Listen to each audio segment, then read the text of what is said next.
Well, because of my background being farming, I know the challenges that Mother Nature can bring. Mother Nature has certainly challenged the Yadkin Valley. 2 years in a row, farmers like Laurel Vineyards owner Ben Myers have experienced frost in late spring. In 2020, we were rocking along pretty well going into May. Not a big problem, a little bit of a frost issue, but not a big problem. And then May 15th, we were 31 degrees. Now there's nobody alive in North Carolina that saw 31 degrees May 15th except for 2020. And so that pretty much hammered all the fruit in the vineyard. My normal year in a 10.5 acre vineyard, I'm shooting for 30 to 32 tons, and I picked 6 tons last year. Flash forward to 2021. A warm winter again brought false hope. All the weather folk were real happy. We were getting 80-degree days in March, and us grape farmers, we were not happy.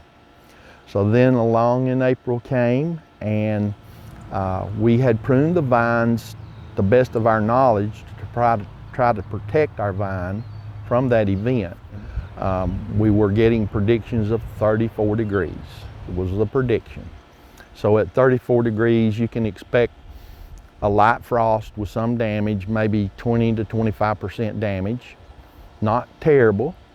Myers prepped and fertilized his vineyard for 34 degrees. The problem? The low hit 24 degrees. It devastated his crop.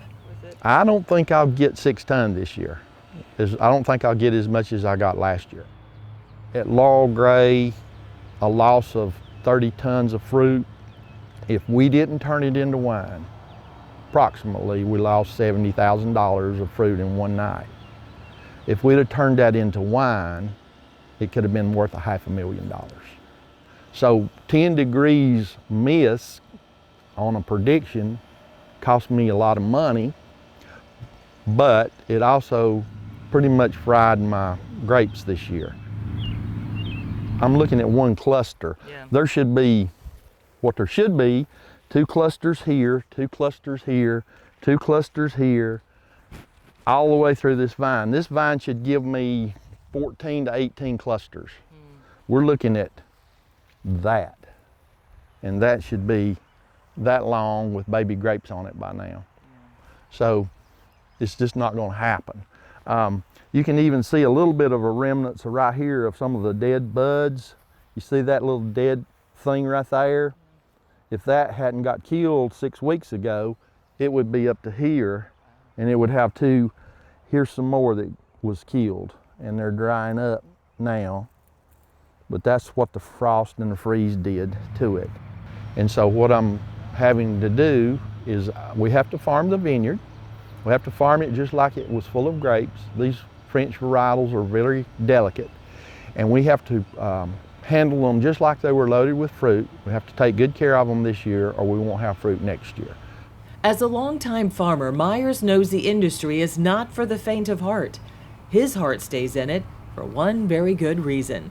But man, when we have that great crop and somebody comes into the tasting room and tastes our product and says, "How did you do this? How come this is so delicious?" It makes you feel so good. You just got to try again. You know, you just got to keep trying. So it's not so much about the money anymore. It's just the satisfaction of, we did this, we worked hard, and you're enjoying our fruit, and we're happy that you enjoy it.